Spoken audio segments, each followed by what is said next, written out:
Hi everyone, thanks for checking out the Menfulness podcast. We are on episode 3 now, and I just first of all wanted to say thank you for all the incredible feedback we've had so far. This here is from Frankie on episode 1 with Jack. Your story is heartwarming and heartbreaking at the same time. The poem at the end really struck a chord. Fantastic, just fantastic. I don't know what else to say. I just wanted to say something while the emotion was still raw. Thank you for your honesty, your openness, and your story. Glad to be a part of this group. How lovely is that? Thank you, Frankie. And we're always open to feedback, especially when it's lovely feedback like that. So if these podcasts are connecting with you, please do get in touch with us. If you want to come on here or for us to speak about a certain topic, then reach out and let us know, please. In today's conversation, we're speaking to Matty Lewis, Menfulness' self-proclaimed poster boy, an all-round positive human being. We learn how gratitude impacts Matty's life and how experiences with his own parents have shaped the man he is today. Trigger and content warnings for this chat. Matty and I, we do manage to have a pretty light-hearted conversation, but it does get heavy. We talk about death and bereavement as well as suicide. So please look after yourself. Only play this when you are in the right place for it. And if you do find yourself triggered by any of it, then you are only human. Do talk to somebody, keep yourself safe, let us know so we can continue having these conversations with you. There's a little bit of swearing as well, mostly by Matty, I think. But also, you know the drill by now. If you haven't already, please follow, subscribe, like, share, comment, just whatever you can to help us get the word out there would be very much appreciated. Right now, here's Matty. Matty Lewis. Good evening. Welcome. How are you? I'm well. Thank you for coming, man. How are you? It's very nice to be here. What a lovely setup. I feel like I'm in a holiday home somewhere really far away where I'm completely out of touch with society. Haxby's a different world. Welcome. Thank you. You're very welcome here. Thank you for taking the time, man. No problem. It's a pleasure. So, Matty, you're a fellow trustee. Mm-hmm. I noticed I was a bit further down the pecking order. I noticed there was obviously Jack. Gotta get the big guns out of the way first. Do you know what I mean? Building up to the climax here, I feel. Is that what it is? That was it. That was okay, it. That was saved you there. Poster boy, third down the list. Yeah. But I wanted to get all of us first. I think it's a good idea, mate. Yeah, it's practice for me. Yeah. We know each other quite well, and if we can't get on here and talk about what's going on, then well, we've got to practice what we preach. Exactly, 100%. I noticed the tash is gone. It's gone since I last saw you. Yes, it was. Well, I would like to say it was a side effect of COVID, but in reality, it came directly after watching Top Gun.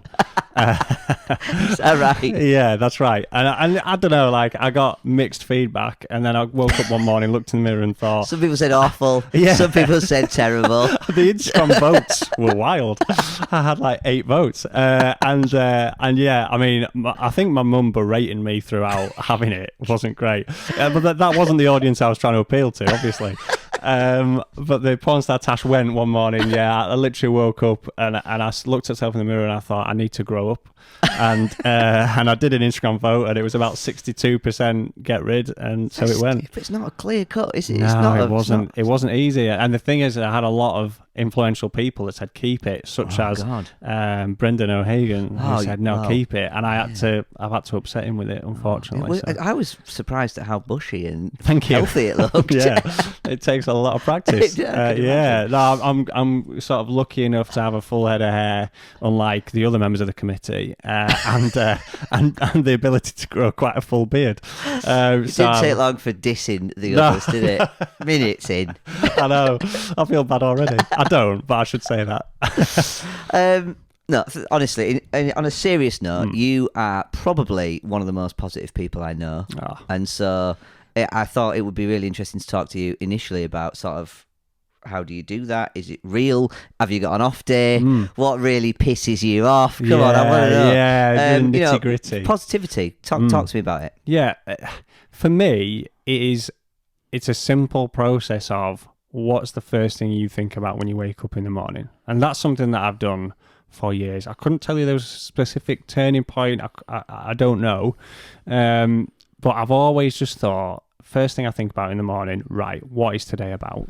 What's today about? Is it a day that I've been dreading? Is it a day that I've been really looking forward to? Like, think about it exactly the same. Right, what makes me lucky? about today? Why am I fortunate to be in the position I'm in now? And some days, if it's a day you've been dreading, then it's very hard to see the positive there, isn't it? It's very hard to think, why am I lucky to be in this position? But at the end of the day, I'm still waking up with a roof over my head. So at the very most challenging days, I'm still waking up. I'm still fitting well. I'm still waking up with a roof over my head. At the very worst, you're practicing gratitude daily. Yeah, that's it. Just the first thing you think about, and also I know you mentioned, do you have a bad day? Everyone does, don't they? Everyone has bad days. Some people have more bad days than most. But I always say, and my friends and family will listen to this and go, yeah, he does say that. I always say, never have 2 bad days in a row. Never have 2 bad days in a row. Sometimes, obviously, out of your control. But for how you look at those days, if you know you've had a bad day the day before, you get up and you get out of the bed and you show the world what you're about that second day. And I've told everybody that, people that come into work and say, and just put them to one side for a little chat and just a little vent, and I'll let them get it from the chest, and I say, right, yesterday was a bad day. Today isn't like yesterday. Yeah. You're not having 2 bad days in a row here, and it's something that I've told myself and I tell other people. So did it start before? Because I've seen you manage people. I've seen you while at work, and I can tell you're a good manager. Thank you. Is that something that came from managing people, or has that been just how you've managed yourself? So it's come off the back of managing people, definitely, and it's probably something that as I've been talking to someone, an individual that I don't remember now, and I've said, okay, well, yesterday was a bad day, today isn't a bad day. Yeah. And it's probably something that's come off the back of that. Don't have 2 bad days in a row. But I have probably said that to people for the past 3 or 4 years of my life, where I've said, today's a better day. Yeah. And it's dead cheesy, isn't it? But if you're saying to someone, yesterday was shit, today is going to be fucking mega, right? Yeah. Like you go out there and show them how good you are at your job. You go home and you speak to your missus who you upset last night, and you prove to her how good a person you are, how good a husband, how good a partner you are. Like whatever it is, like I just think it works. And I think if everyone had that mindset, everyone's going to have bad days. You've got to accept you're going to have bad days. Yeah. But if you have that mindset of that tomorrow ain't going to be like today, it's definitely a good thing. Yeah. I like that a lot, and I think. Yeah, I think we lose gratitude when we are I noticed that was one thing that went for me when I was at my most anxious. Once I realised that I couldn't cope with being me, was that actually I was like, well, I remember talking to my dad about it, and he said, well, what the hell have you got to be anxious about? And I was like, you're right, you are so right. Like I've got a house, I've got a job, I've got a partner, I've got everything, I've got a life that I dreamed of. And yet I think that's the point in it sometimes, is that actually finding gratitude amongst what you're going through is key, because it put things back into perspective for you. Yeah, and I think a lot of, obviously what we, like we're saying, how we look and we go, okay, what are we grateful to have? Like you saying, and your dad saying, well, what have you got to be anxious about? Yeah.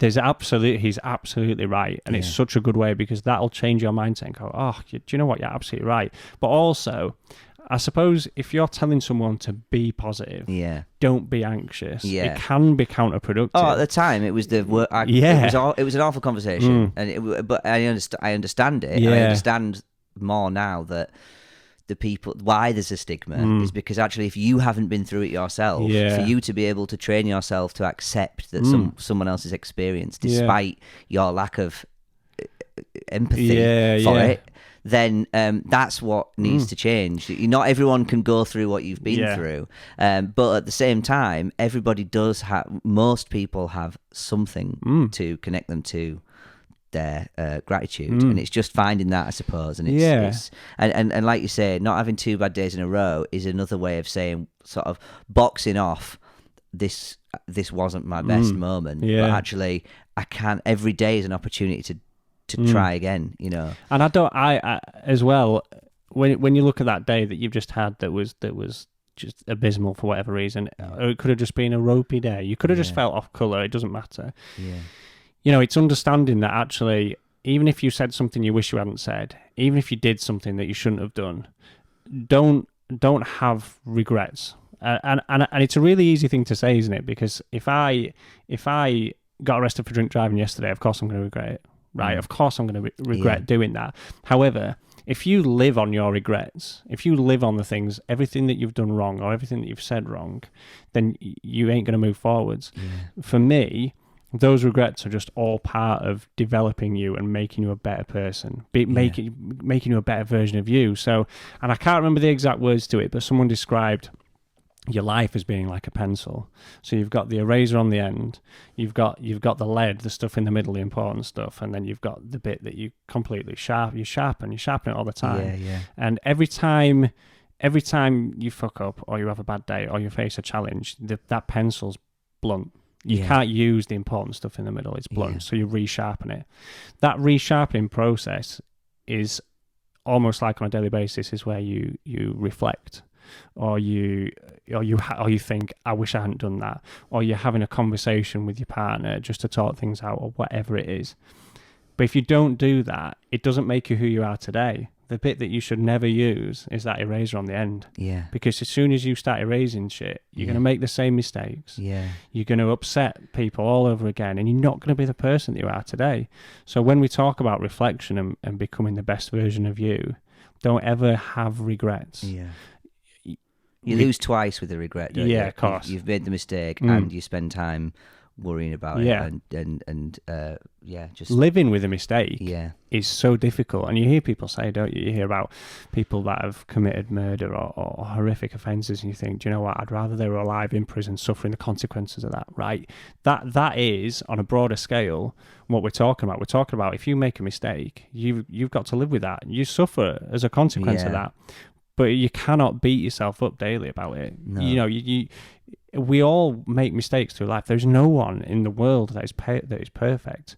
Some mistakes are bigger than others, and some people make very few mistakes. But when they do, they're very critical of themselves. Yeah. And I just don't think living on regrets is a good thing to do. No, absolutely not. It's a learning curve, and I think one thing that I've learned from Menfulness is that there's less shame. There's very little shame going on, and I'm sure there's still some. I'm sure blokes, you know, even me, not quite fully been able to articulate everything that's going on with me, but going, right, I can come to this group and I can say how I feel and I can be validated and I can try and maybe say it wrong a bit and then go away and say it again, and I can learn. And then when it comes to actually having those conversations with family and friends and people that you're close to, the bit about you that thinks I have to hold all this back and they're going to judge me and all that is kind of washed away. I've learned that's less about me anymore. Mate, I've never known an environment like it, and obviously we're going to be biased. We're going to sit here and say Menfulness is the best thing since sliced bread, but it fucking is, right? It really is. There is no other environment I've ever walked into where I've thought I cannot talk honestly and open about anything at this point, and that's the beautiful thing about it, is that these events and activities that we have, guys don't have to come in and talk about challenges. You don't have to come in and talk about why you're feeling rubbish. No. You know, you could come to the event for 2 years and actually that one night that you come down, you might think, now I'm going to talk about I'm going to, and just let everything out, and you'll find it really liberating. And that's the beautiful thing about it, is that the environment is there, it's supportive, it's there if you need it. And like you're saying, and I remember do you remember coming down to the Crooked Tap for the first time, or maybe the first time you walked into the event, let's say, and there was a few occasions where you almost felt like you didn't want to come in, where you were like, oh God, and it was a real effort for you to do it, because of your challenges, and that was, to me, I was like, well, fucking hell, Sam's one of us. He's one of the Magic Five, you know, and he coming to our event is a challenge to him. And I suppose that's the point, isn't it? Is that actually us running Menfulness is great because we know what we want to do and what we want to achieve. We want to make a difference, want to do something really positive. But actually, let's be honest, it's great for us as well. We get more out of it than most. Incredible. Probably. We talk about being empowered, don't we? Yeah. You know, we're empowered by it, and then we empower others. Yeah. And well, that was for that night. I walked in, parked up, took several deep breaths, walked in, knew it was one of those. I think part of it was because I knew I kind of said I was going, and sometimes that's what you need, isn't it? That accountability, that kind of, I've said I'm going, and then I got in there, and you were there, and I was talking to somebody at the bar. You introduced me, and they'd driven, I think, from like Selby or somewhere, and they'd been like encouraged to go by either a parent or a partner, and they had anxiety, and within seconds of me walking through the door, someone was telling me about their experience, and I was like, fucking hell, right, well, Wow. me too. Like, I've literally, I've just experienced something similar at the doorstep here. Probably not to the same extent, but I could relate. I could relate to him. And I think. And how did you feel after that first night? So coming back the next time you came down, how did you feel the next? Yeah, that was much better. Yeah. And I think as well, for me, it's always been. I find it easy. I do find it easier to talk to people that I don't know. I find it easier, and I think that's another great thing about Menfulness is the stakes are lower. Like you can offload and know that they're not going to go away worrying about you. You haven't burdened anybody. It's and I think that for me was a huge part of it. Is that I need to be able to learn. It sometimes feel almost guilty. It's like I've got a great network of friends who absolutely love me to bits and would do anything for me, and I know they would support me. But actually, I was in situations where I was avoiding seeing them because I didn't feel like myself. And when I was around them, I was in my head and I was not me, and then I was guilty about not feeling like me. So it was like, well, let's just not bother then. And so actually with this group, it was like I can kind of get back to some semblance of me, and actually what felt once upon a time like sort of my silent weakness that I kept from people and tried to avoid, and maybe I've been doing for a long time. Suddenly now I'm doing this, and it's got purpose to it, it's got meaning to it, and other people can relate to it, and it's like, holy shit, right? It's incredible, isn't it? Because I'm sure he won't mind me saying it all, but Rich Best, who helps us out with a few bits, he with the Safe Space project. I never, and he'll talk very openly about it now, which is why I can talk about it. But he lost his brother to suicide, and it was something that I did not know about him until he spoke about it in his wedding speech on his wedding day. And at the time, I was like, "Shit, how do I know about that? How do I not know about that?" And but I remember thinking, it was probably better for him to just get that out there to the world in that moment and use that moment, such a powerful, special moment. And it just made it so incredible. And so I was so humbled to be there and to hear him talk about it. And then he did the press up challenge through lockdown and stuff. And he's, so like we're saying about, sometimes it's not easy to talk about your challenges to your friends. No. He's seen an opportunity there to go, now's that moment. Yeah. But in the meantime, he's probably spoken to strangers about it. Yeah. He's a police officer. He's probably going to jobs, dealing with, but talking to a bloke one-on-one who's suicidal, and saying, mate, I lost my brother to suicide. And not talking to his friends and family about it before. And I find that absolute, and it's incredible, isn't it? And like you're saying about the Menfulness events, it's exactly that, isn't it? We know that we can have any conversation about any of our challenges to anyone.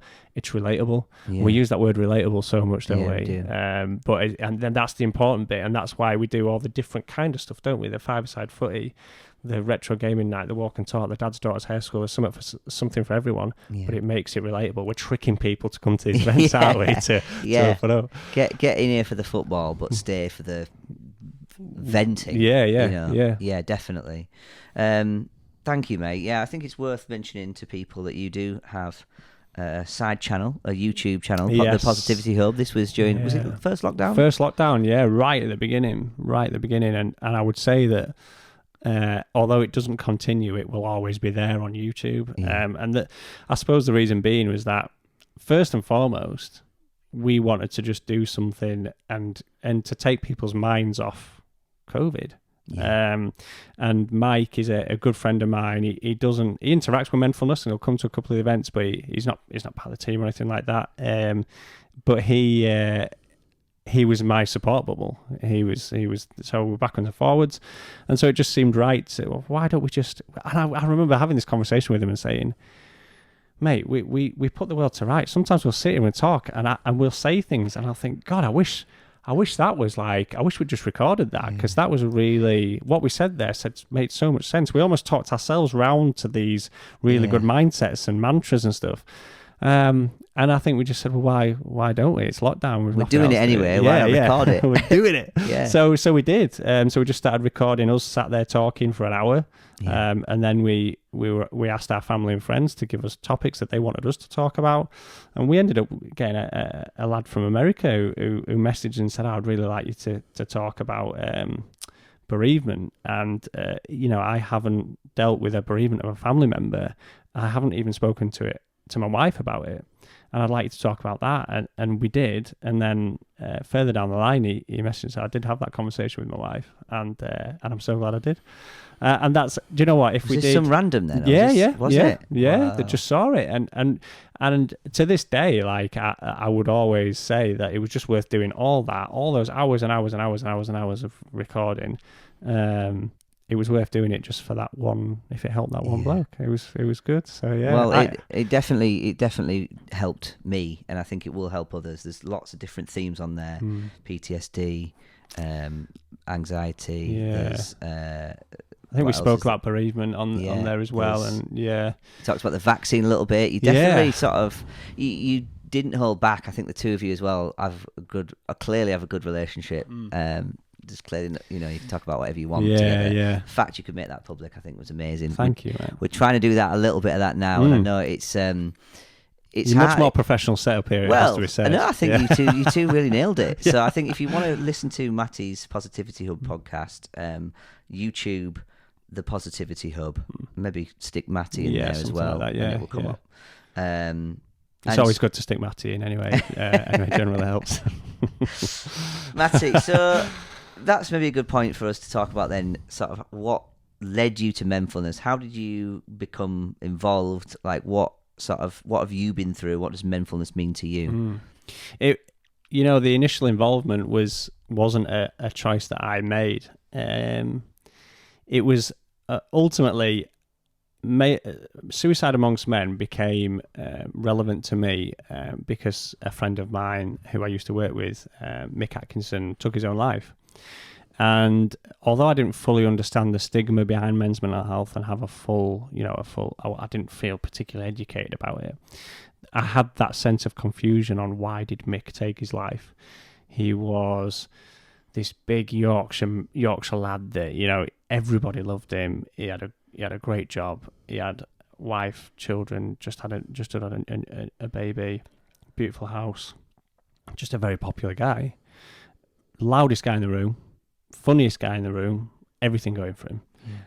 And he took his own life. And I'm sure those closer to him maybe had an understanding of why.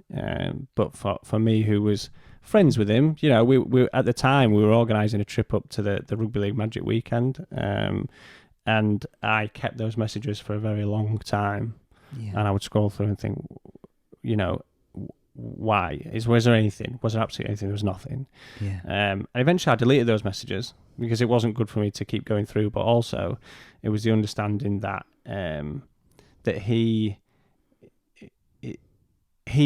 took that decision at that point. Yeah. There were reasons for it. It's just that I didn't understand it. Yeah. And I've got that's ultimately, there's no point in me digging around anymore. Yeah. In regards to that. So you can't, he was planning to go to a weekend to a week of watching rugby league up in Newcastle. Yeah. I'd gone away on holiday, and during that time he took his own life. He was planning for the future. Now, all mental health professionals will tell you if someone's planning for the future, then they're not suicidal. And that's why I stopped sort of thinking about it. And time went on, and then I started facing my own challenges, which I'm sure we'll speak about. And Jack, the co-founder, it was Yorkie Dads at the time. And there was him and Mike, really the forefront of Yorkie Dads, I suppose. And Jack, I knew from when I was training in the police. So 2009, I first met Jack, and we've probably gone 10 years without crossing paths, without speaking or interacting. And by coincidence, I was having a tough time at that point because my relationship had ended with my little boy's mum. Not my decision. I was struggling with it, and my little boy's mum, she's called Sam. She won't mind me saying. Sam's sister Maria runs the dad's daughter's hair schools. Yeah. Pretty Platts. And Maria had said to Jack, "Will you check in on Matty? Will you just check in on him, make sure he's all right?" And because I think he's struggling. And that is one person saying another person struggling. It might be worth checking in. Now, I had my challenges at that point. I know that that I would have dealt with them, but it certainly wouldn't have been. It wouldn't have been as quick or as easy or as a comfortable process had I not started to get involved with Yorkie Dads, which became Menfulness at that point. Jack reached out, and I couldn't tell the exact conversation, but it just went from there, really. I wanted to shout about it and share stuff and get involved, and then I think he recognised that I was a complete media whore and wanted to milk me for all it's worth. and that's where it all started. And honestly, and I will tell people, if you go through an event or a feeling or an emotion that is unpleasant, if you can talk about it and be proactive and do something about it. For example, if you have an addiction to gambling and you start to deal with it, but then you think, okay, I'm going to help other people deal with this. Yeah. The empowerment that it gives you is just enough for you to honestly just move forwards. And that's what Menfulness was for me and getting involved. It's full circle, isn't it? You go, is there a problem? Do I need some support, actually? And then once you start to talk about it, you're defining it rather than letting it define you. Mm-hmm.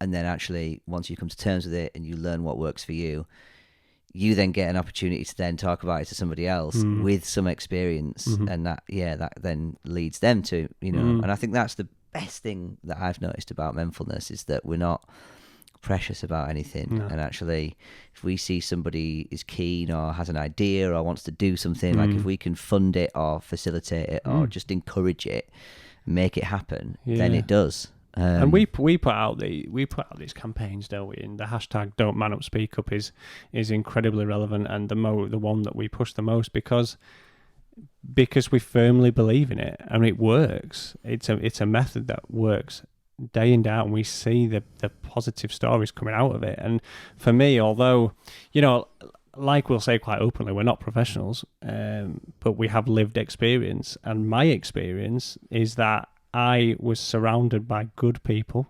I was surrounded by friends and family who were there for me to listen, and no one told me I need to talk about my challenges, but I was lucky enough to be able to, and actually that was it. No one said no. Don't man up, don't keep it to yourself, get things off your chest. It was just that I had a very supportive circle around me.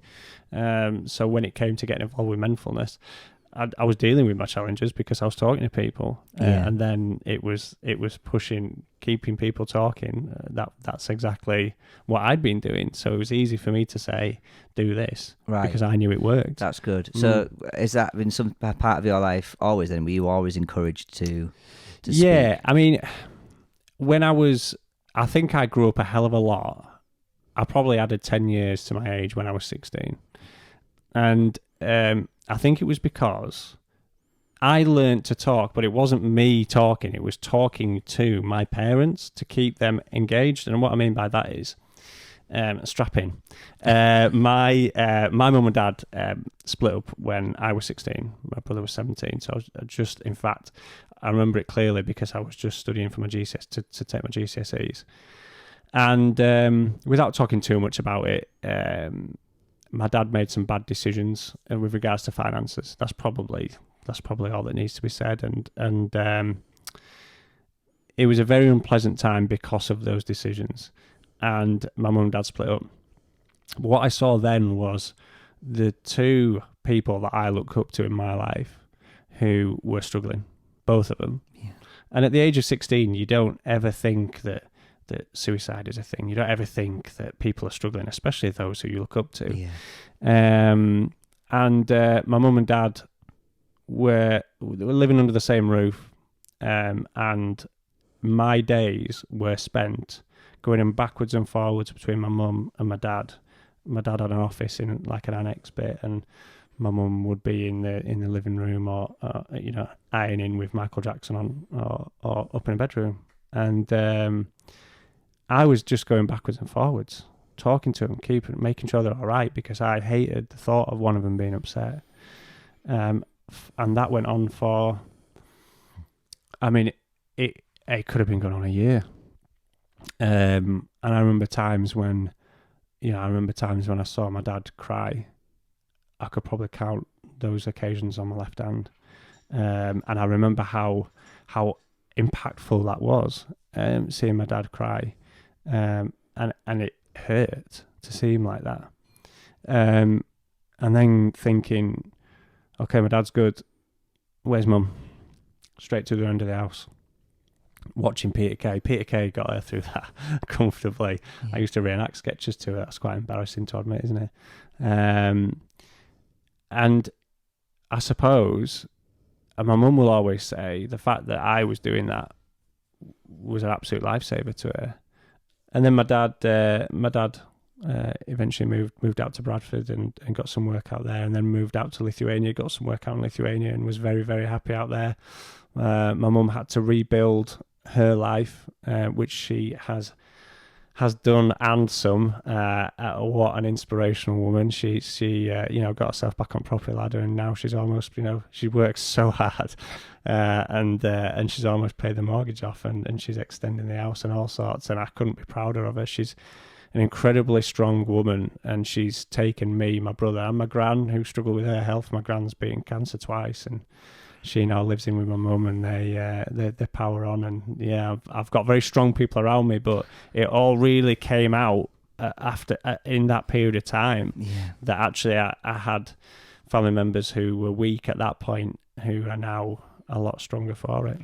And you've clearly learned a huge amount from them. And that explains so much about how you come across and how you handle yourself and how you sort of look after others. Because I've seen the way you interact with people, whether you know them for years or whether you've just met them at an event. You're there and you can engage with them and you get it.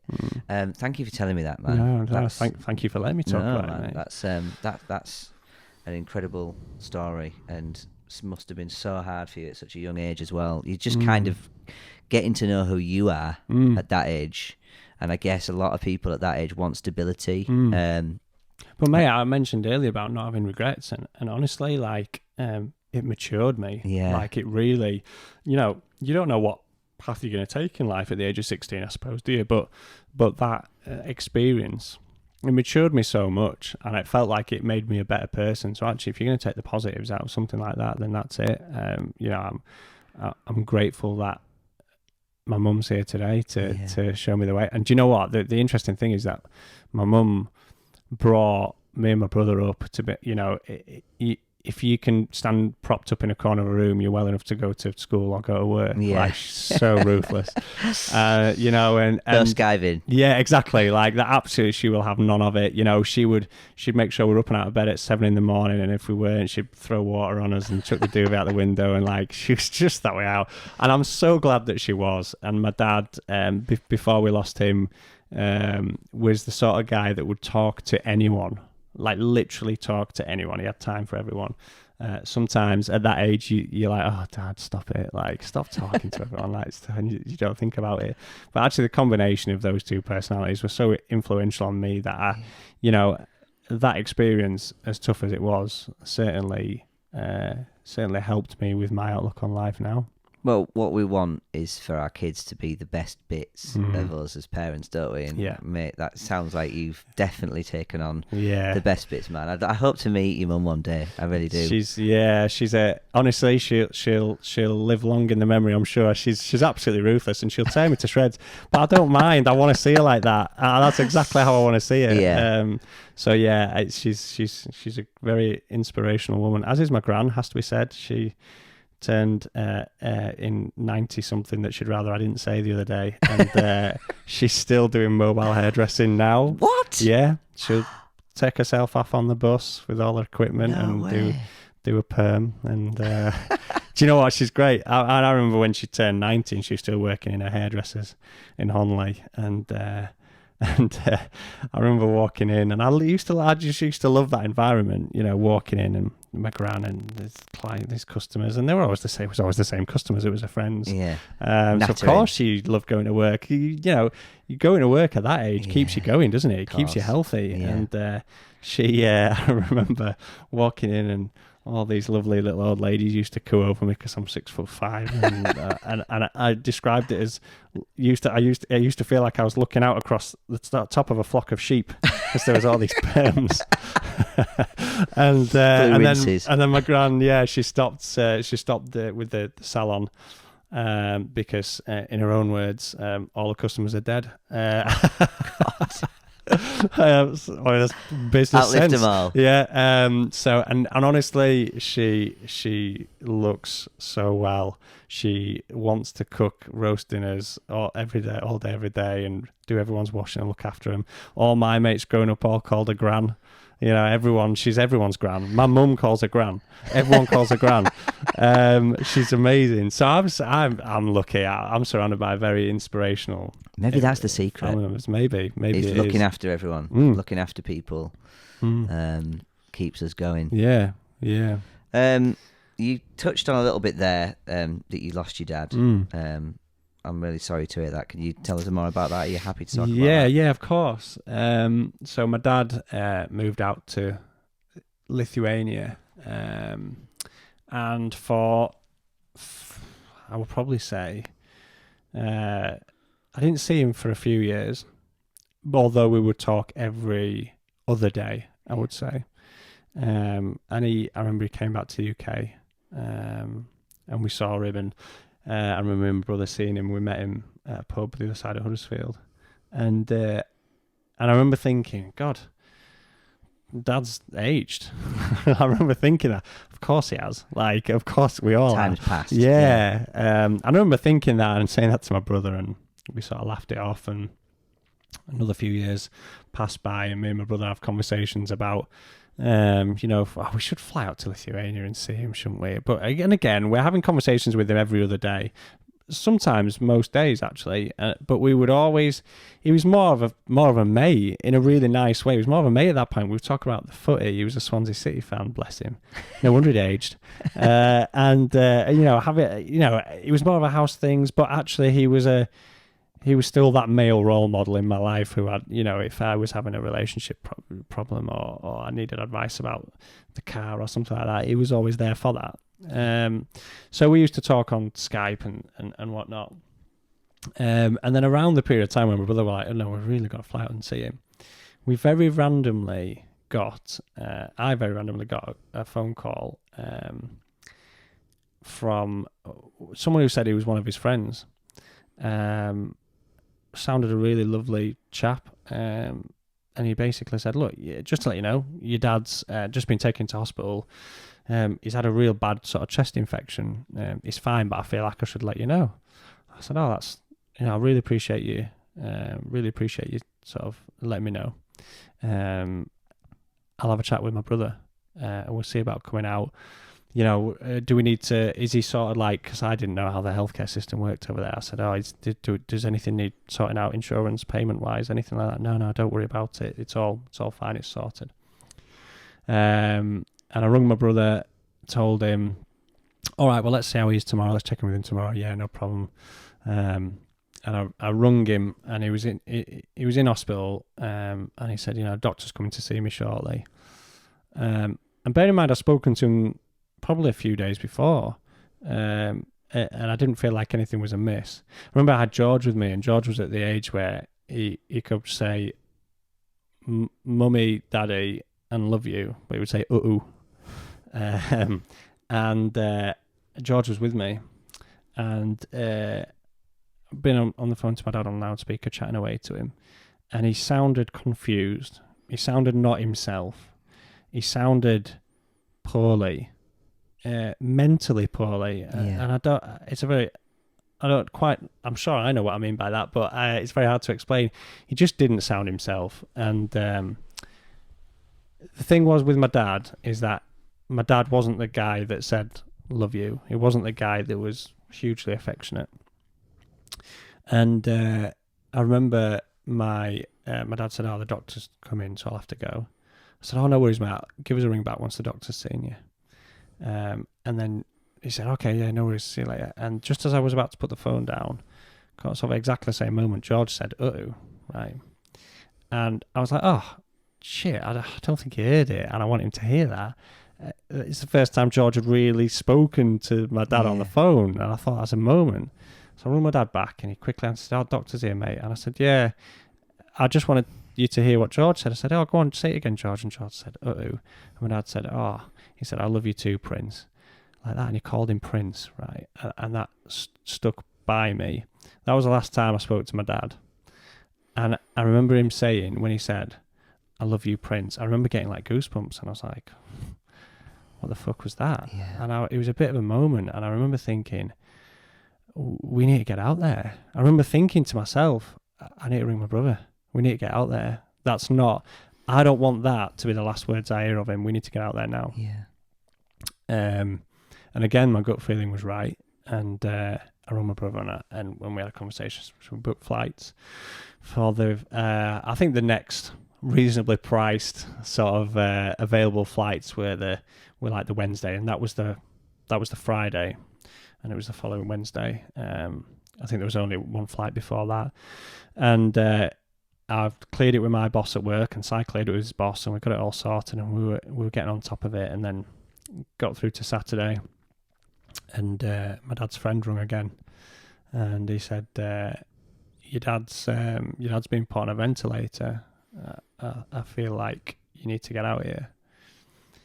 And I kind of knew that was coming, as weird as that sounds. Yeah. And so again, I remember being at work actually when I worked up at Aldi, and I had my boss Jamie and another called Kane who was there, and I remember saying to him, "Boys, I'm gonna have to go right now.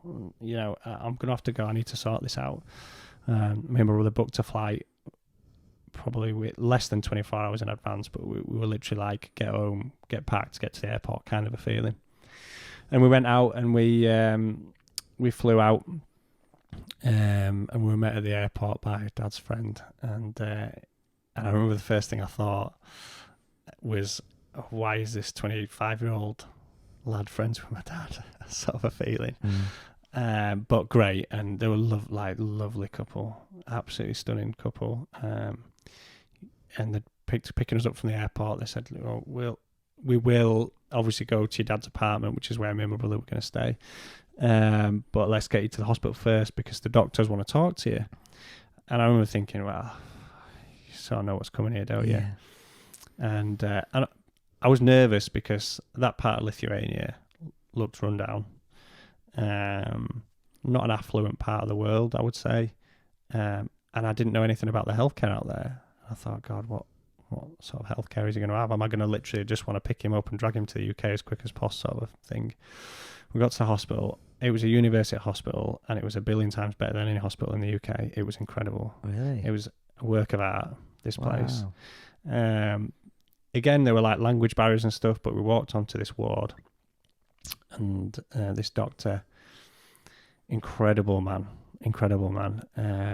who was born in Lithuania, very strong Lithuanian accent, but studied in the UK, so spoke brilliant English.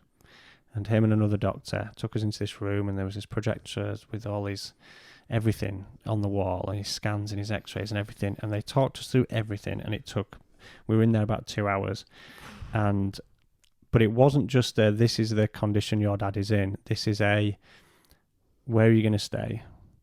Here's where to eat. Are you all right financially?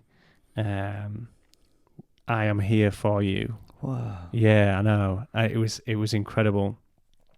Without that, it would have been a horrible experience. Yeah. But that was that was part of the whole experience, although being incredibly sad, was very wholesome. Yeah.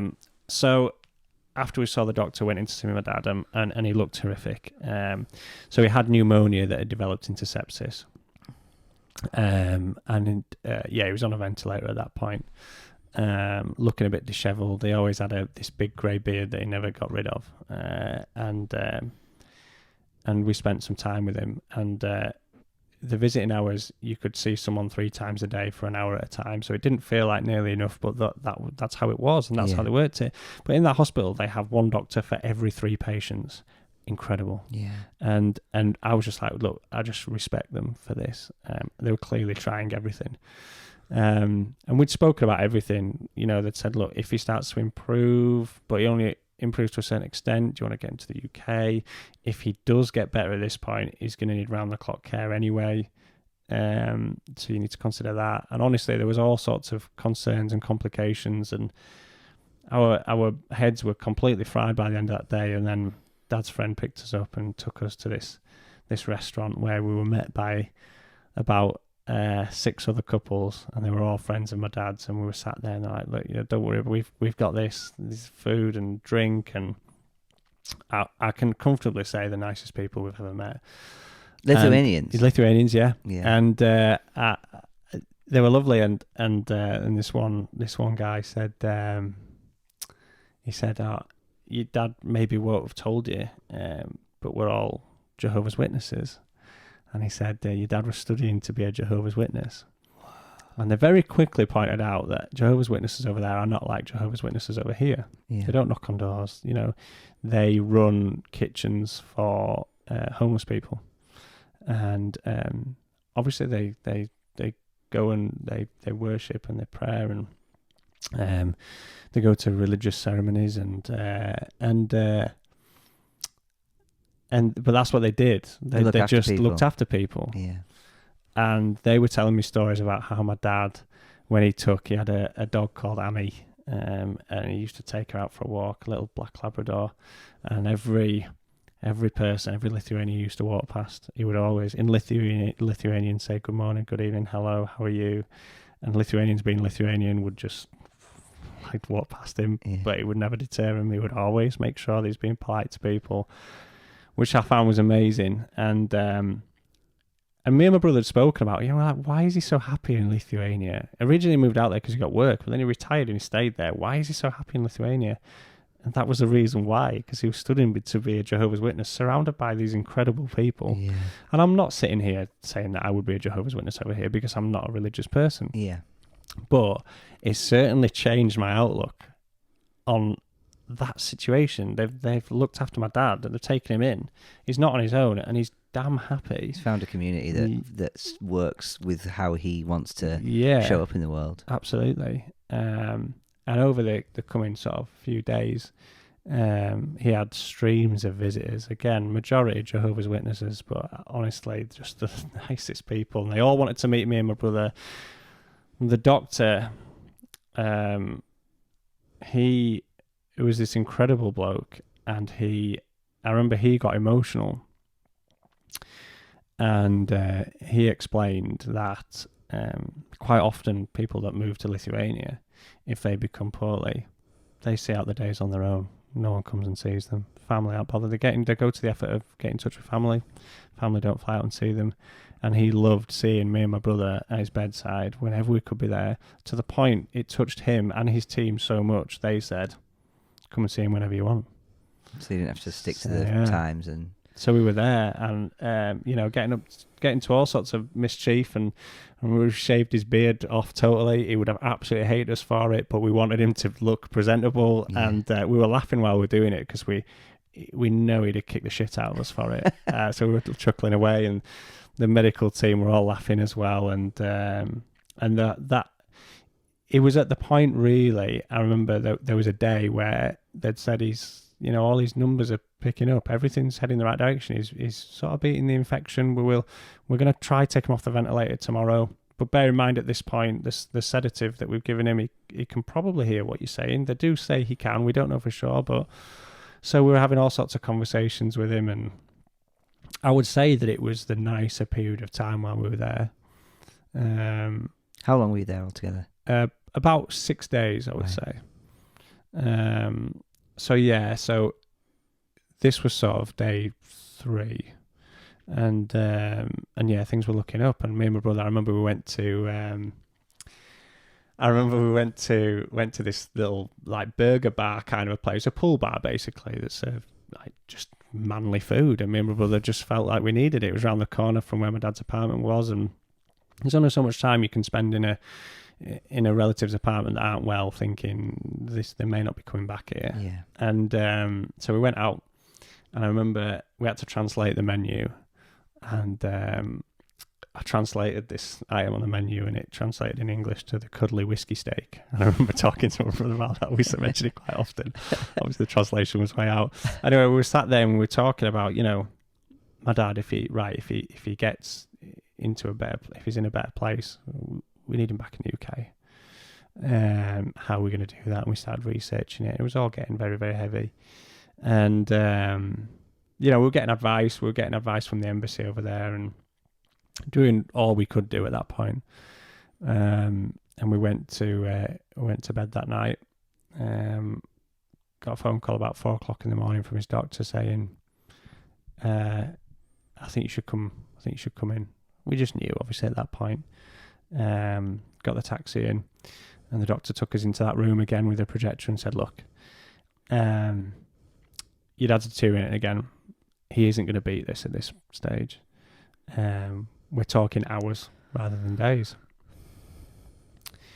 And at that point, it was right. His friends have given us this opportunity to be here. They've looked after him and made him happy. We need to give them the opportunity to come see him. Yeah. Even though we just want to be sat at that bedside every second until he goes, they deserve that opportunity. And I've never seen so many people coming into a ward. It was incredible. It spoke volumes about how the sort of guy my dad was when he was out there.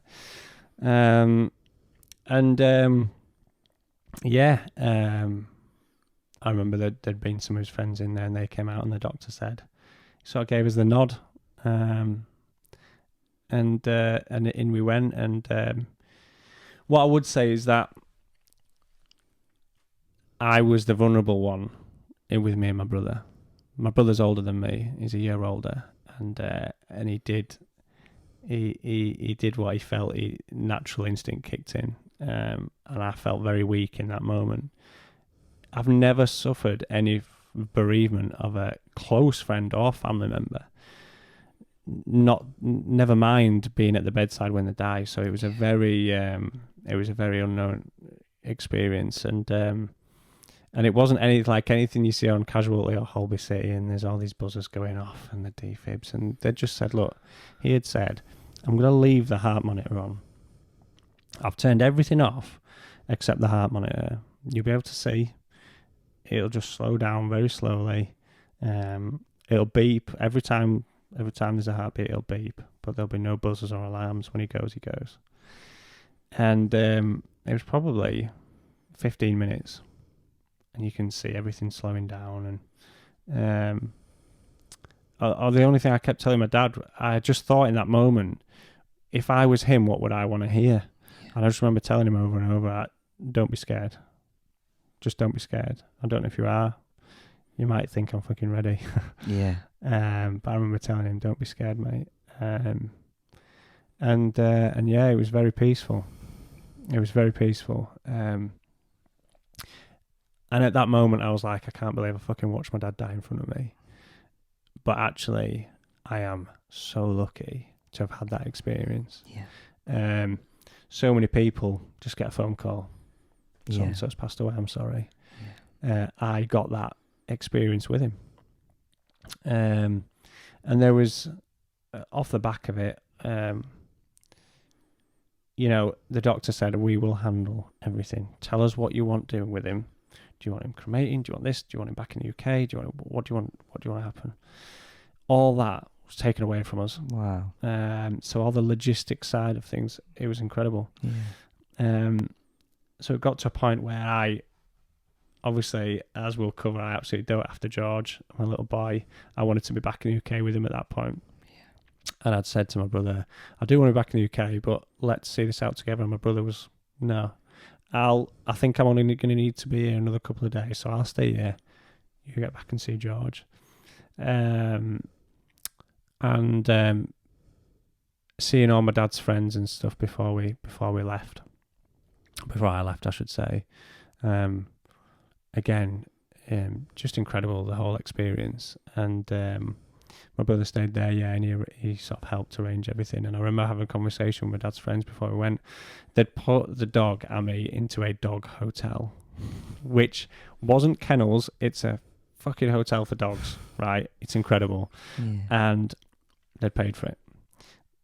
In the interim, they'd sent all the partners, it's quite old-fashioned values, but they sent all the wives and girlfriends round to my dad's apartment to clean it and redecorate it.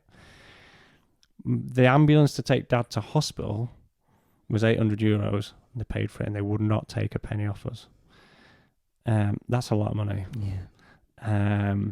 These people are incredibly special people. Yeah. And I'll always feel incredibly grateful to them.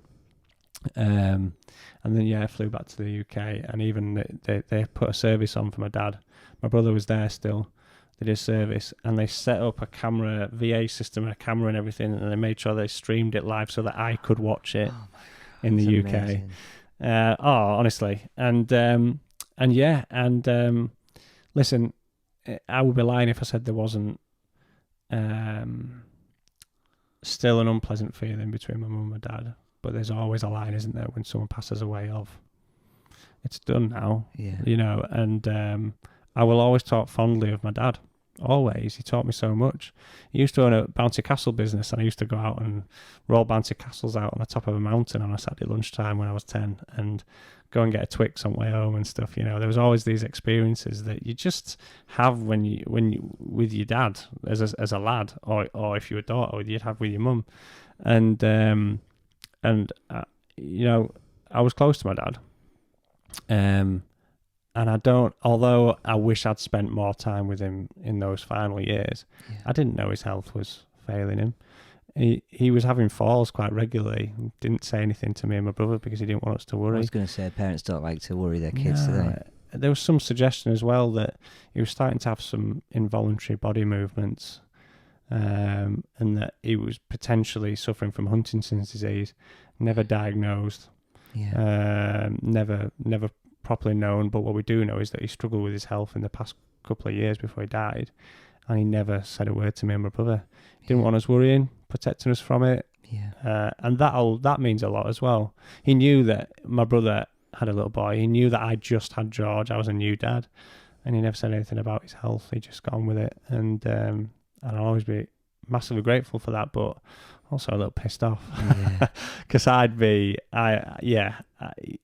wish he'd reached out, but he wasn't that guy, and that's fine. And I was lucky to see him before he passed away. So what an incredible, momentous experience that must have been, man. Thank you so much for sharing that with me. Would you mind a little hug after that? Yeah, can we? Is that all right? Yeah, please. Thanks for telling I was me. ready for one there as well. Love you, mate. Love you too, bro. I can't imagine what that must have been like, but equally, you explained it it just sounded like there was. I think you mentioned the word wholesome at one point, like that. Yeah. That being able to immerse yourself in his life, in his friendship, his friends, and his health with all those healthcare professionals. It sounds like they gave you some closure on it that you might not have got if it was just a phone call from Lithuania saying. And without his friends looking out for him, I mean, he wouldn't have been happy out there either. But he died a happy man. And how can I not just see the positives in that? Yeah. Well, that's you, Matty. I can sense that from you, and he lives on in you. So thank you so much, mate. So move on from that. No, well, I mean, what is there to say, mate? Yeah. But yeah, I mean, what you now bring to Menfulness, I think, is where I was going to go next. Was to talk about sort of the work ethic that it sounds like you've been taught by your parents. Yeah. You now bring to Menfulness, which is relentless, non-stop. Like the amount of partnerships you've brought in, the amount of time you spend, the amount of messages you send to us all, looking after us. It's like, how do you also work full time and be a parent? I don't know how you do it. You're a machine. Is it. It's I don't know. Like when I finished college, I was done with education. I wanted to work. You know, I it was just sort of in me. I just wanted. All I want to do is go out and work. I want to be busy. Yeah. You know, now I can comfortably say if I have a day, an evening where I do nothing and don't leave the house, I feel irritated by that. I'm like, God, what a waste. Oh, I hate myself. Yeah, I'm completely. Yeah, Wow. I don't like doing nothing. I would kill for a day doing nothing. I know. Well, that's it. But you know what? I have, like we all do, I have the day job. Yeah. I have Menfulness, Yeah. and I'm lucky enough to be a dad. Yeah. And every time I need motivation, not that I ever think I need motivating today, but every time I'm like, whoa, I could just stay in bed another hour here, I get up for George. Yes. Like, it's George. He is my motivation to be the best version of me. Like, I just do everything for him.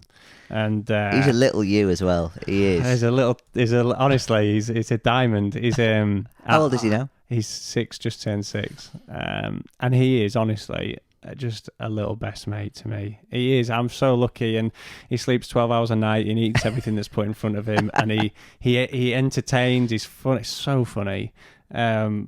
He is so loving as well. I mean, just imagine taking your very best mate and being able to spend time with them and being legally responsible for them.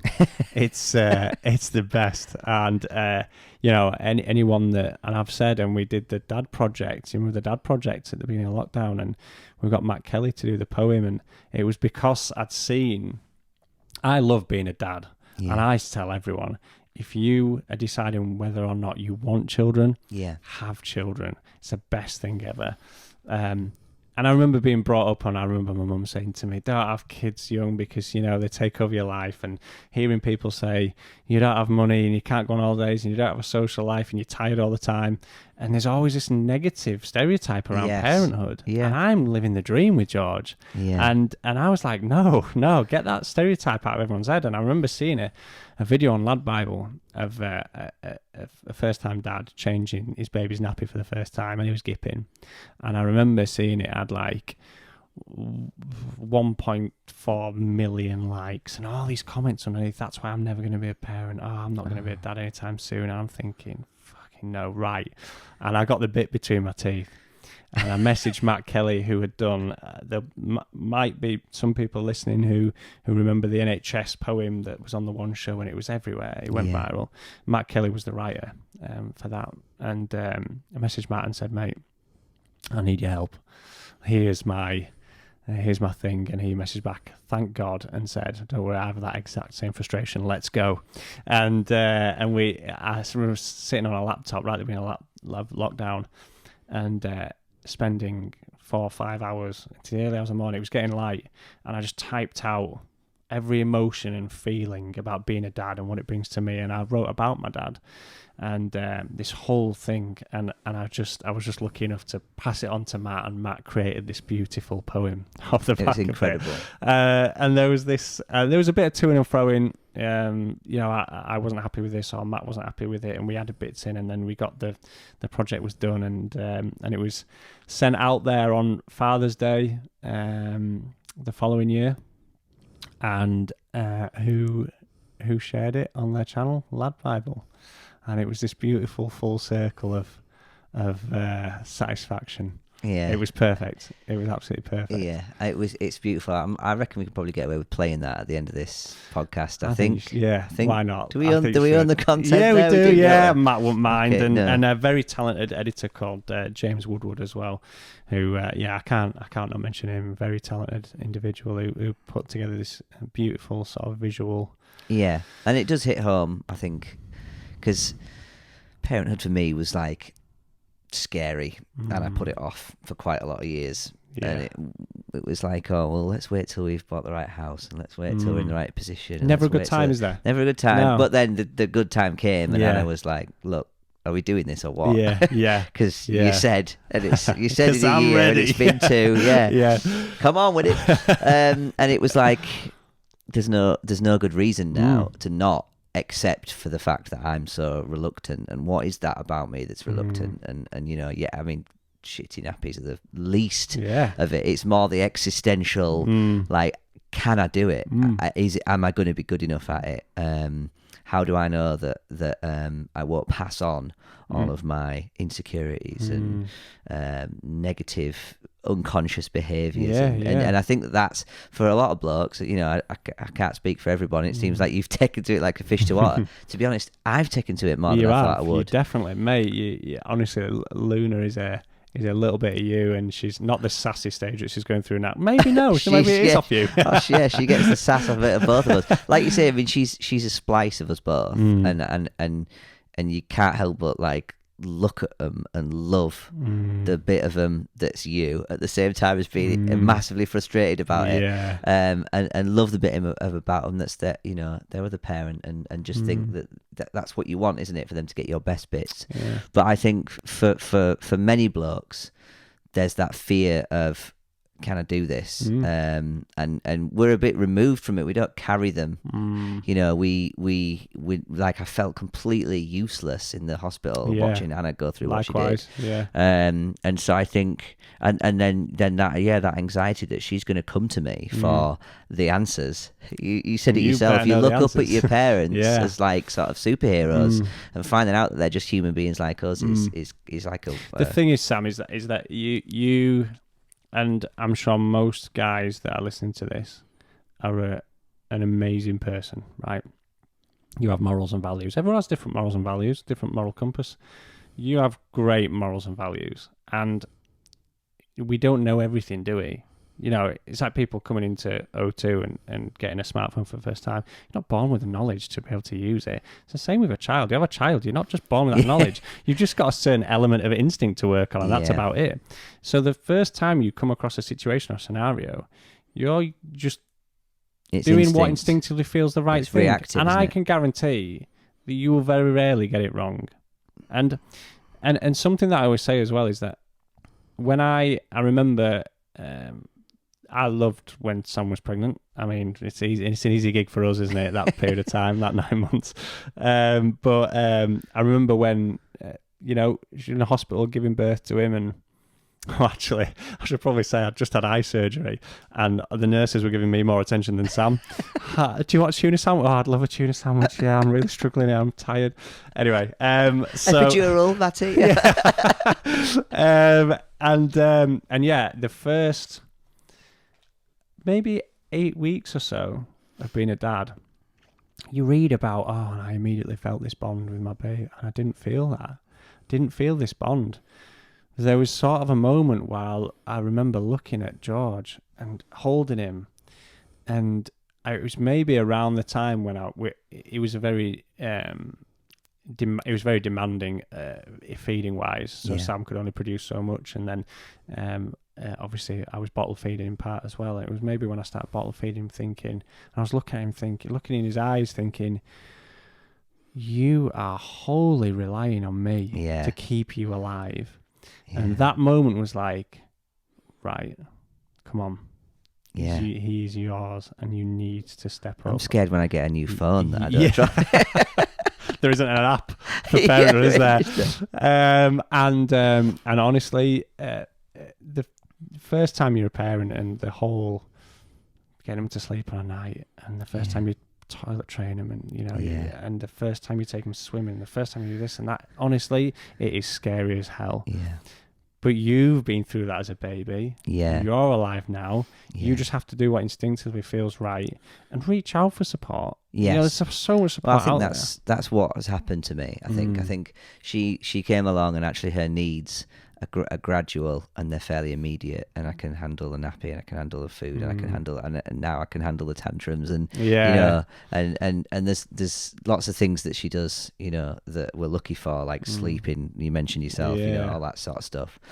But I think for me, it was this this realization that I'd actually probably not been living on my own terms all that much, because I'd been spending so much time trying to people please and overthinking about whether or not I'm good enough, and what I can do to pretend that I'm good enough, and how can I come across as the best version of myself, rather than what is right for me. And I think you realise when parenthood creeps up that, like, right, okay, I can't really do that. I can't parent on someone else's terms. She has to be, you know, she has to be my child. She has to be our child, rather than what's, you know, what does Sophie's mum and dad let her do, or what do my friends' parents let their kids do, or how does it how do they parent or am I good enough in comparison to them? And I think that for me was not. Nobody was really talking about that. Like you say, people were talking about the daft stuff that I just thought was menial. Yeah. But no one was really talking about the existential stuff of, dads are meant to be like strong and stable. And, my dad was. Yeah. My dad is, he's always been himself,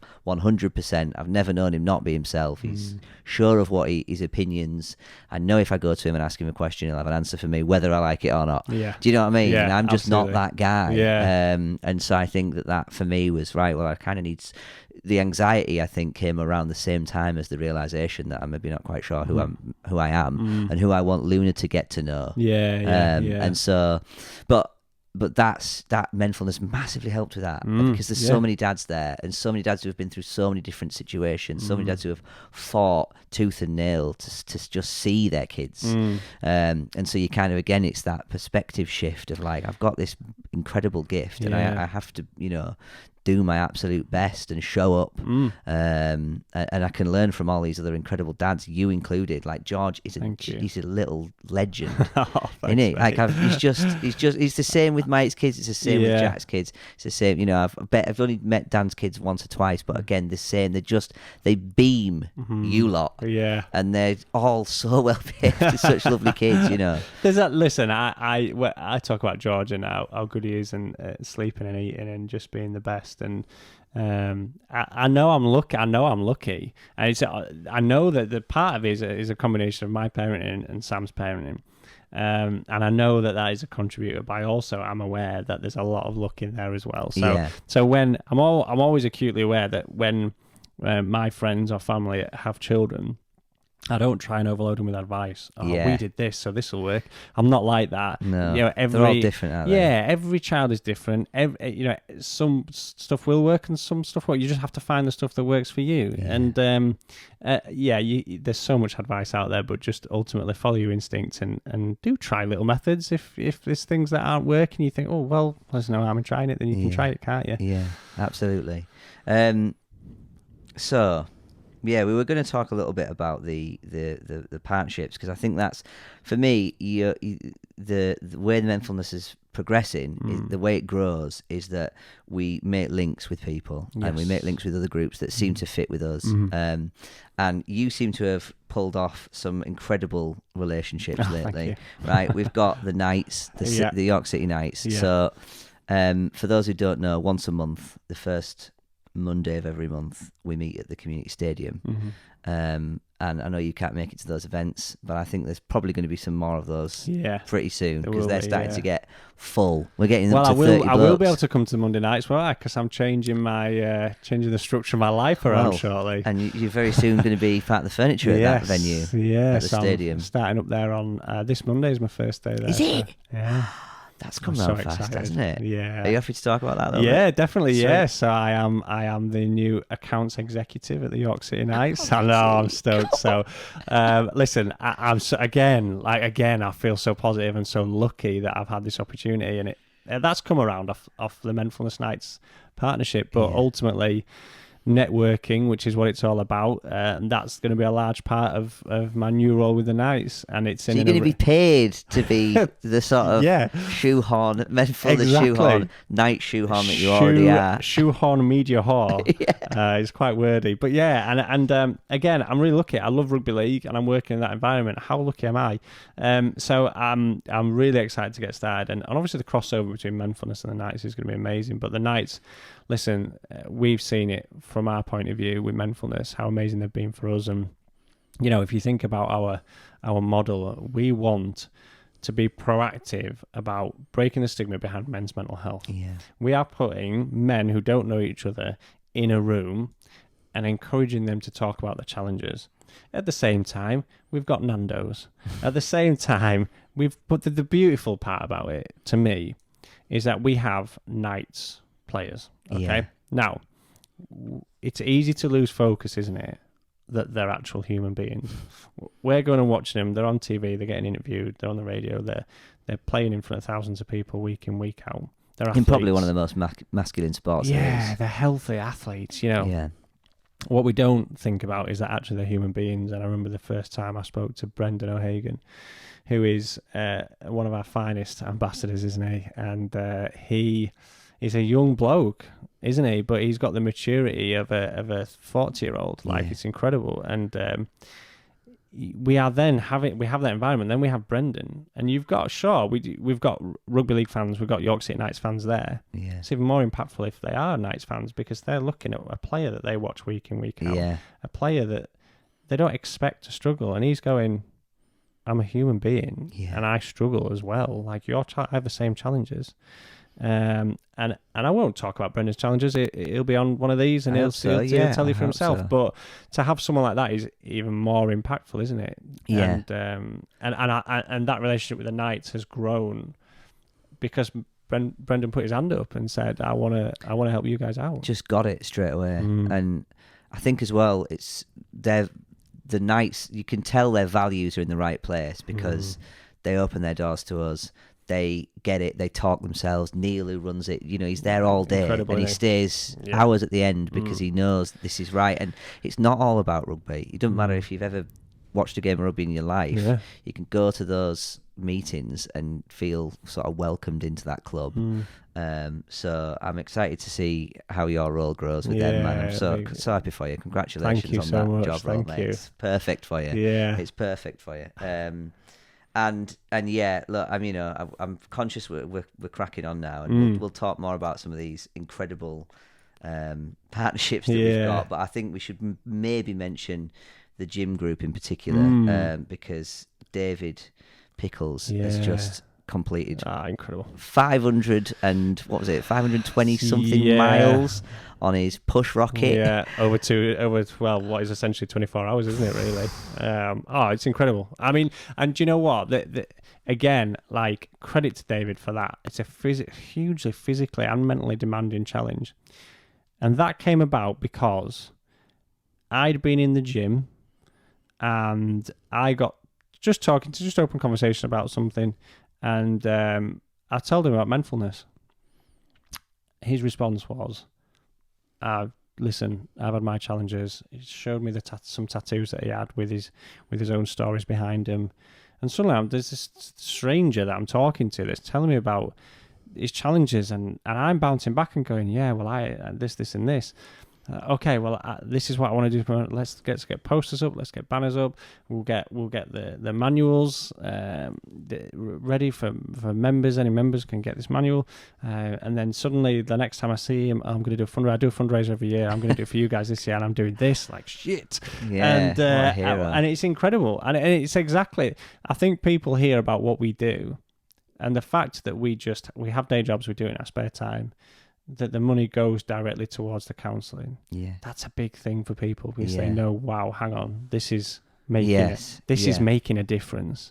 And David, he's the GM at the gym on Foss Islands Road, and it's just a big fan of ours, but I'm a big fan of his. Me too, man. What an absolute hero to be able to put yourself through something like that anyway, but to raise money for us and to sort of share his experiences, some of the videos that he posted about sort of, what a struggle it is, and what, you can see the pain on his face, can't you? Like, oh, man. Yeah, I know.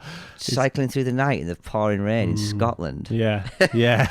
No offence to any Scottish. But that just sounds, it just sounds brutal, doesn't it? But he nailed it and raised... What was it, like, best part of $2,000? Yeah. Hero, on, isn't it? Absolute hero. Massively. And look, like I say, we'll talk more about some of these incredible partnerships that we're just so lucky to have. I wanted to sort of give a nudge to a couple of, because we're humbled, and like I said, we couldn't really do this on our own. We're just 5 dudes. Exactly. That's it, isn't it? Like, we know we can't do it on our own, and that's why we're not precious about stuff. So then there are other charities that we completely admire what they do, because we know it all plays a part. And CDLF, for example, Charlie Dallas Lancaster Foundation, exactly the same morals and values we have. They are very scarily similar people that run it to us through a very tragic backstory. So the same motivations to make this work.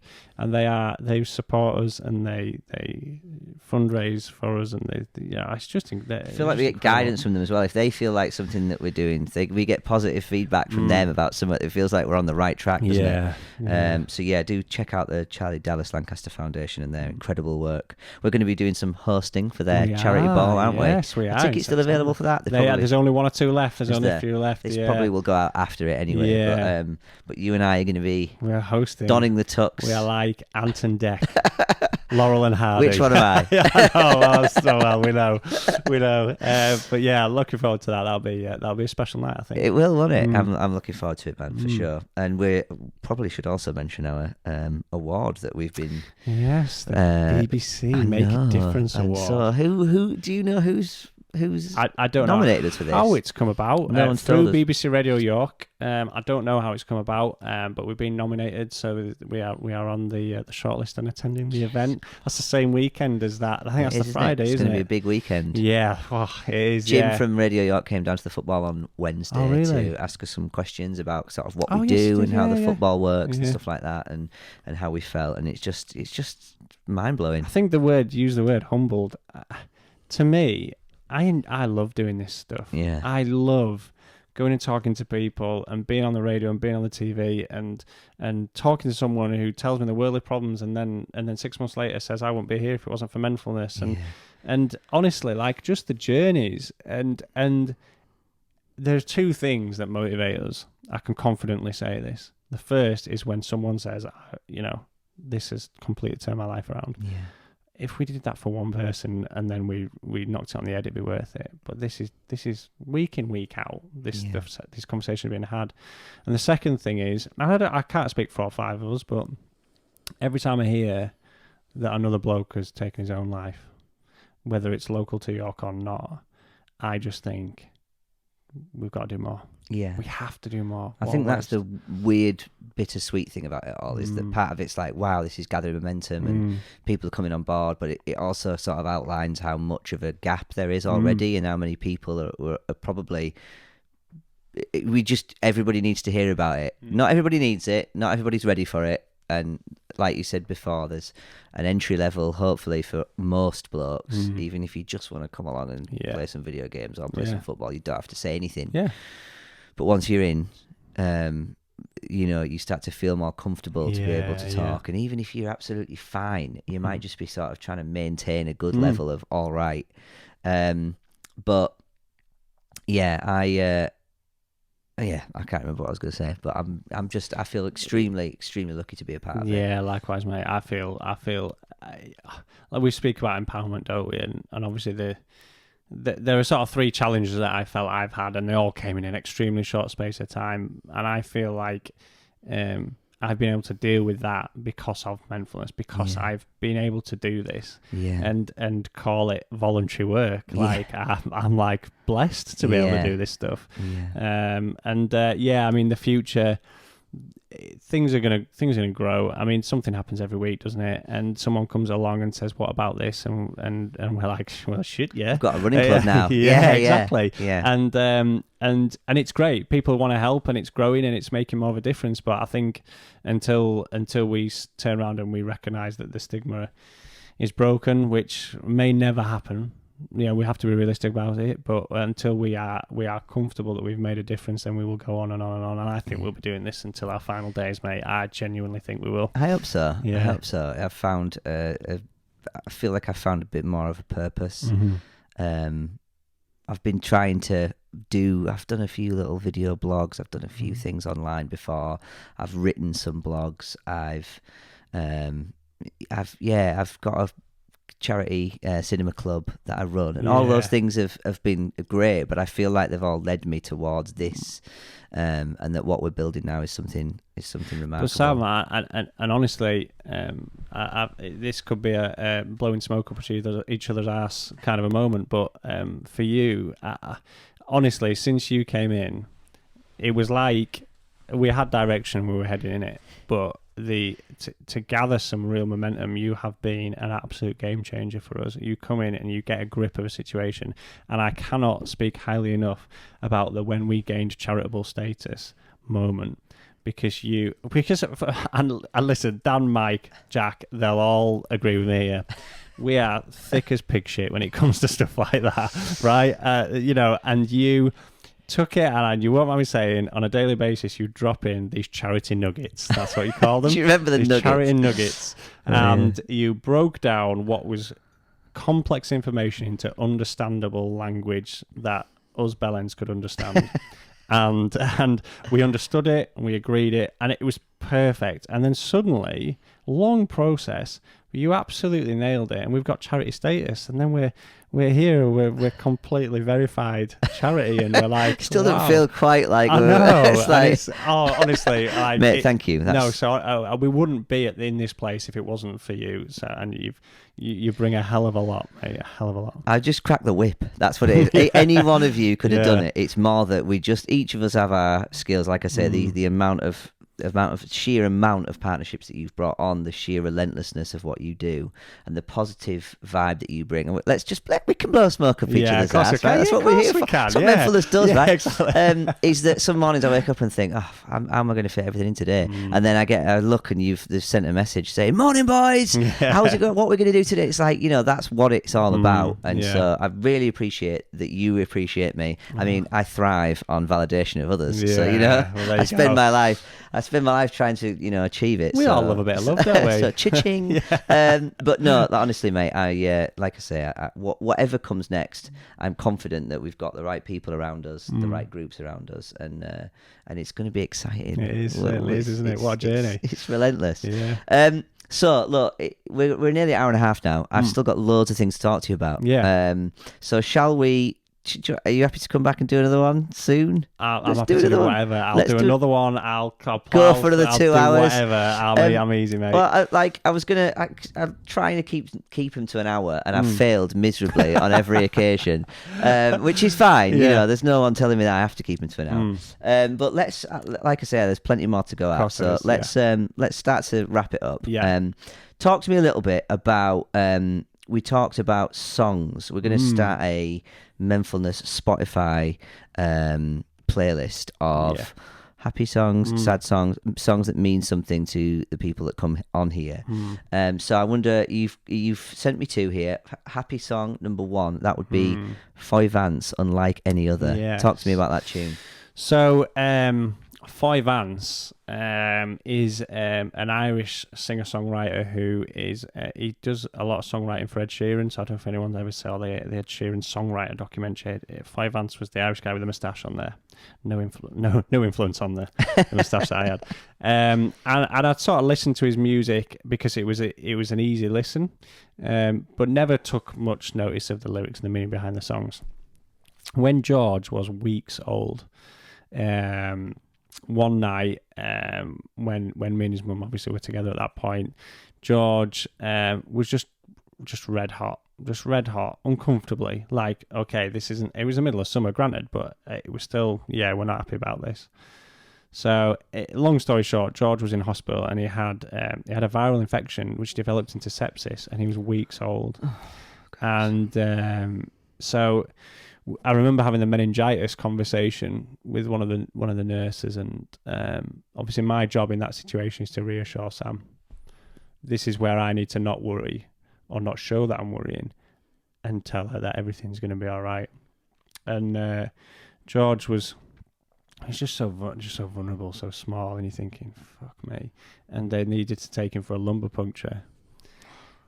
Now, that's an unpleasant procedure for anyone. That's the spinal injection thing, right? Yeah. And the pain, apparently. I never had one, the pain. And me and Sam had a conversation of, right, we're either you can't be in that theatre room, but you can be right outside it. You can be there for him, but hear him scream, essentially. Or let's take ourselves out of this situation, go grab a coffee downstairs, what do you want to do? No easy. It's like saying, do you want to break my right arm or my left arm? There's no easy answer there, is there? Not. But it was, I think Sam was very much, I can't hear it. So, okay, let's go. And we got about 10 steps down the corridor and turned around and came back because we didn't want to leave him. Anyway, all was fine. It was a viral infection turned to sepsis. He recovered. I remember being absolutely red hot. It was red hot for that week when he was in hospital.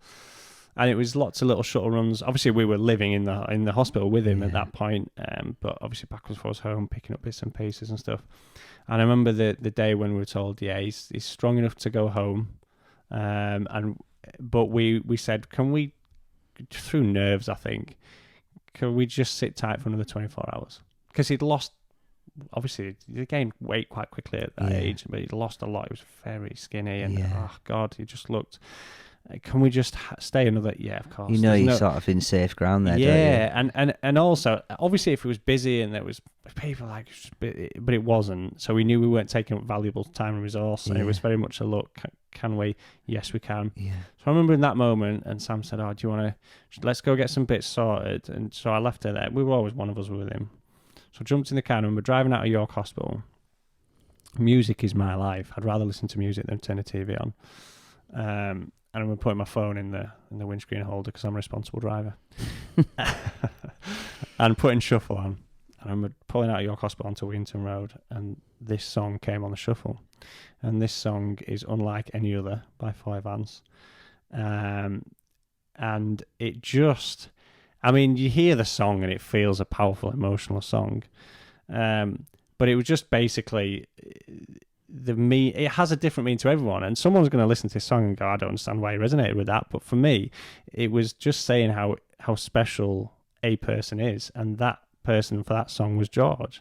And I was like, he's come through. I was just buzzing. It was like taking him home for the first time, for a second time. Wow. That's how it felt. Yeah. And I remember listening to this song and I cried all the way driving through York. I went over Lendal Bridge and there was, I had the windows down, it was red hot, and there's people looking at me, crying my eyes out, but smiling. I bet they thought I was a lunatic. Probably got rung in as a drink driver 3 times. And I was just driving home, just crying. And it feels such a happy song to me now. And it obviously that could go either way. But in that moment, that was, and that's what, every time I hear it now, it gives me a little goosebumps, a little chill, but it's such a nice feeling of, going a week thinking like a relief. There's massive relief. So that's that song. I love it when a song gets you like that, and you'll never forget it. That's lovely, man. I wish I could tell Foy Vance that. Yeah. Tell him. Yeah. Okay, and thank you, man. Yeah, and track 2, we've got Sam Fender and Dead Boys. Huge song. Well, I suppose the clue's in the title, and to be honest, the title sounds a lot more blunt than when you hear the song itself, but actually the song itself is relatively straight to the point, isn't it? Yeah, it is. And you said yourself you heard it the other day, and the thing I find about Sam Fender is that the word relatable again. Yeah. He's a young lad. He's been brought up, and he said in interviews and stuff he wasn't brought up in a particular healthy environment, and he is there now, and suicide, specifically male suicide, is very current to him. It's there. It exists.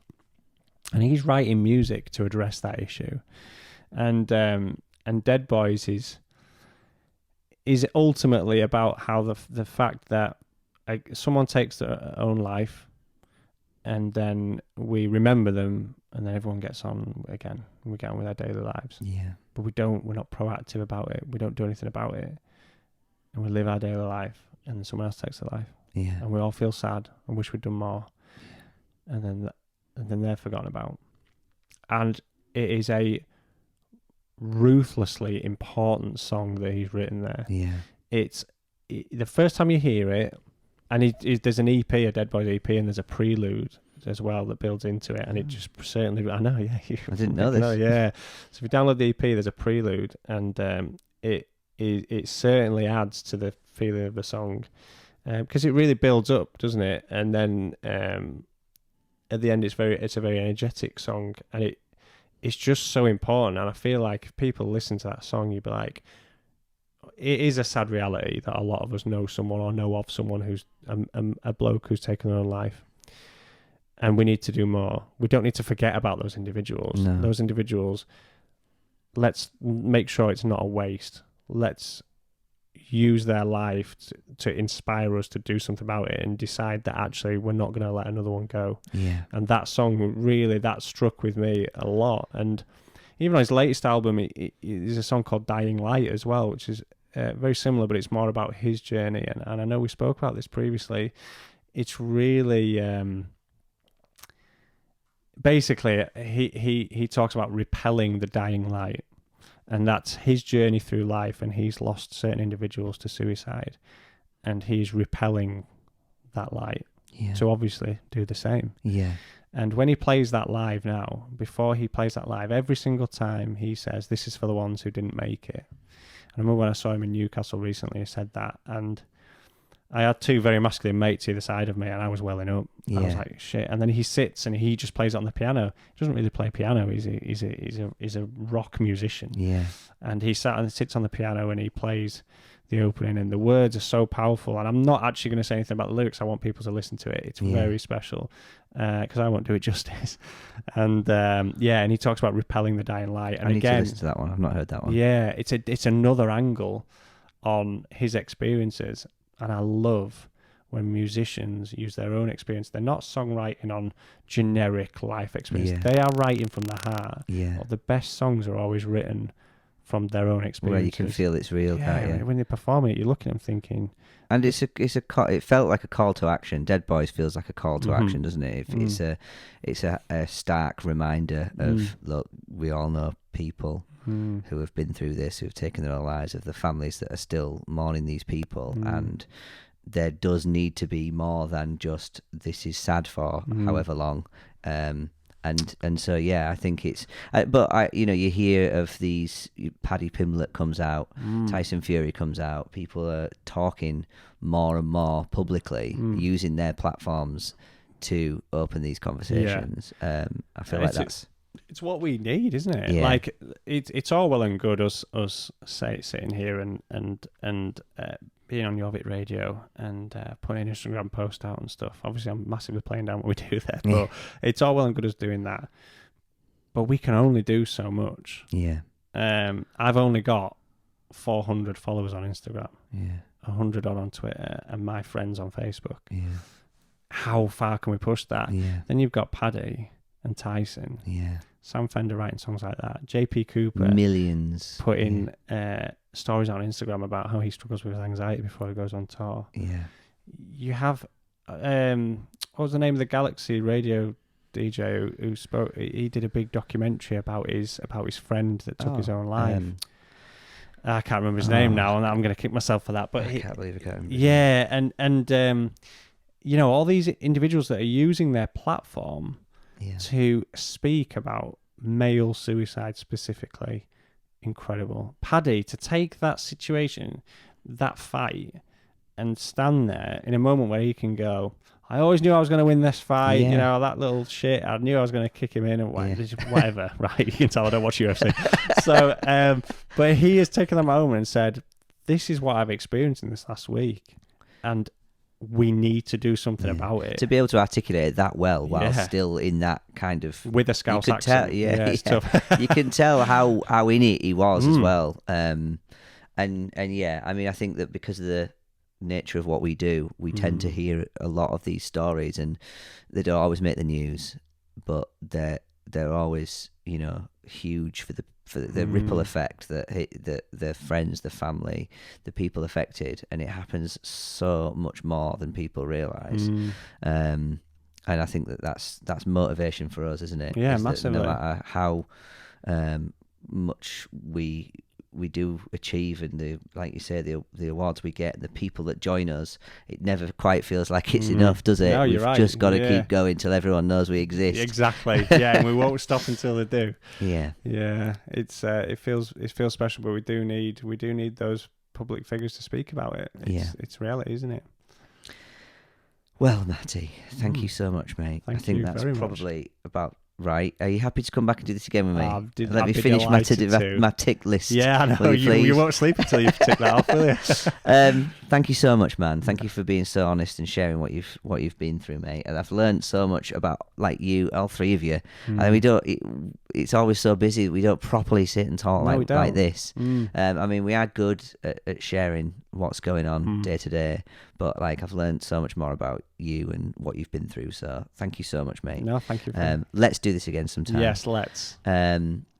But I can't believe you've sat through all that without any pants on as well. It's strange that you do that, but I'll be welcome back into this environment, I'm sure. I've got socks on though.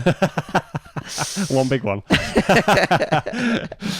No, thank you for having me, mate. Appreciate it. Yeah. Love you, mate. Love you too. See you soon.